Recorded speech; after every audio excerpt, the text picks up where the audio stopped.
London in 1872 was a city defined by noise, smog, and chaos.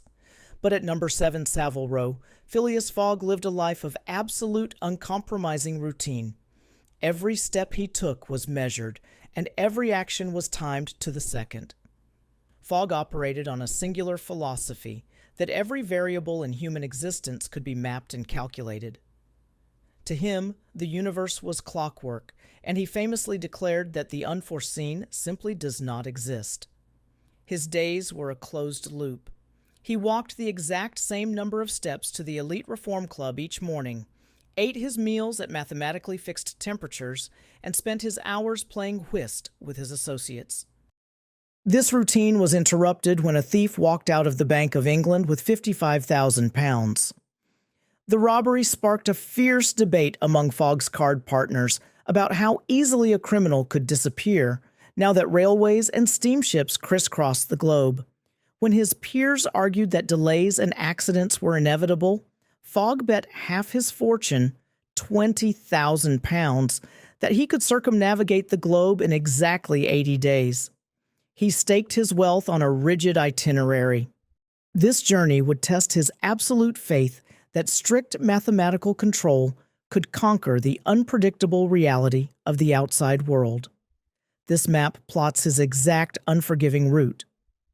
With his newly hired, distinctly unmethodical French servant, Passepartout, Fogg boarded a train from London that very evening, initiating a cascading schedule of trains and steamships. But his departure triggered immediate suspicion. Scotland Yard Detective Fix noticed Fogg's sudden exit, his precise match to the robber's physical description, and the massive stack of brand-new banknotes he carried in his carpet bag. Convinced Fogg was using the wager as a cover to flee, Fix traveled to the narrow choke point of the Suez Canal to intercept him, requesting an arrest warrant from London. Fogg's meticulously plotted timetable now had a fatal flaw. An active, determined human agent was tracking his every move, ready to derail the entire schedule the moment the legal paperwork arrived. Fogg reached India fully expecting to cross the subcontinent on schedule. The British press had widely reported that the Great Indian Peninsular Railway was open for continuous coast-to-coast travel. The newspaper reports were completely wrong. Deep in the interior, the railway tracks abruptly ended in a dense forest. The construction was simply incomplete, bringing Fogg's mathematical momentum to a dead halt 50 miles from the next station. Refusing to wait, Fogg purchased an elephant at a staggering markup to march through the jungle. Along this detour, his party encountered a procession leading a young Parsi woman, Princess Aouda, to be burned against her will in a local ritual. He had exactly 0 hours allotted for a rescue mission. Yet Fogg calculated the hours he had gained earlier. Determined he could spare a day, and plunged into the compound to extract her. He deliberately sacrificed his carefully calculated safety buffer. Faced with a life-or-death scenario, the man of strict routine chose the unpredictable messiness of human empathy over his rigid adherence to the clock. The group reached the British jurisdiction of Hong Kong, the last stop before international waters. Here, Detective Fix realized if Fogg boarded his scheduled steamship to Japan, the British arrest warrant would be useless. Fix dragged Passepartout into a tavern and heavily intoxicated him with alcohol and opium. Incapacitated, the servant failed to relay a critical message to his master. Their Yokohama-bound steamer was departing a full 14 hours early. Fogg arrived at the docks to find his ship gone and his servant missing. Instead of giving up, he chartered a 50-ton pilot boat, sailing it hundreds of miles north directly into a massive typhoon to reach Shanghai. Beaten by the storm but moving at maximum speed, they reached the Shanghai coast just in time to flag down the departing Trans-Pacific steamer, where Fogg successfully reunited with Passepartout on Japanese soil. Fix's deliberate sabotage failed to stop the journey. It forced Fogg to push the absolute limits of his physical endurance and financial resources to force his way back onto the timeline. The travelers crossed the Pacific and boarded a transcontinental train from San Francisco to New York. Then, rolling across the Nebraska plains, the train was ambushed and boarded by a raiding party of Sioux warriors. The passengers fought them off, but Passepartout was taken hostage in the chaos.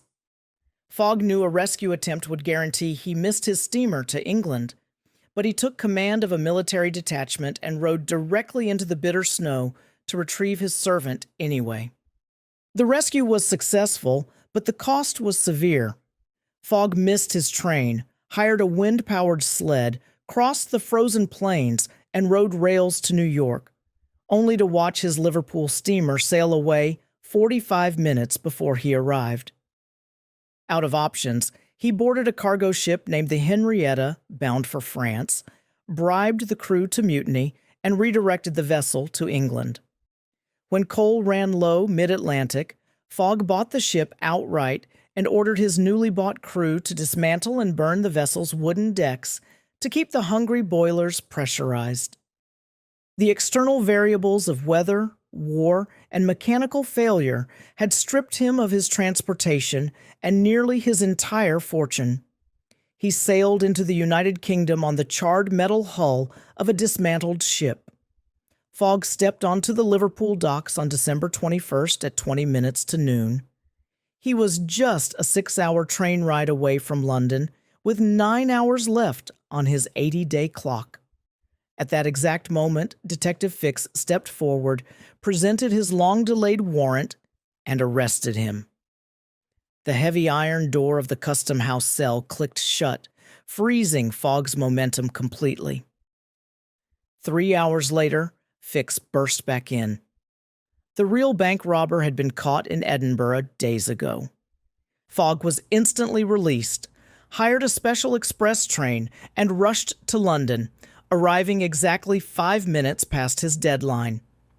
Returning to Savile Row, a ruined man, Fogg apologized to Aouda for bringing her to a life of poverty. But she looked at the man who had repeatedly risked his life to protect others, and she proposed marriage to him on the spot. He accepted without hesitation. The man who began the journey entirely isolated from society absorbed his total financial destruction with grace because he had secured a profound human connection. The next day, Passepartout sprinted to the local parish to arrange a Monday wedding ceremony. The Reverend stopped him with a simple fact. They could not hold a Monday wedding tomorrow. Today was only Saturday. This diagram tracks Fogg's precise global movement. By traveling eastward, directly into the sun, he experienced a shorter solar day. He unknowingly gained 4 minutes for every degree of longitude he crossed.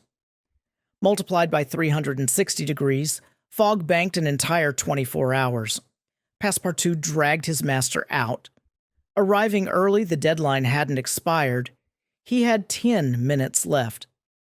Paying a cab driver a massive premium to crash through the London traffic, Fogg burst into the Reform Club saloon with less than 3 seconds to spare, winning his wager and reclaiming his fortune. He used the strict laws of mathematics to conquer the globe's geography. Yet his true victory came only after he stopped fighting the chaotic, unforeseen variables of human existence and finally allowed them into his life.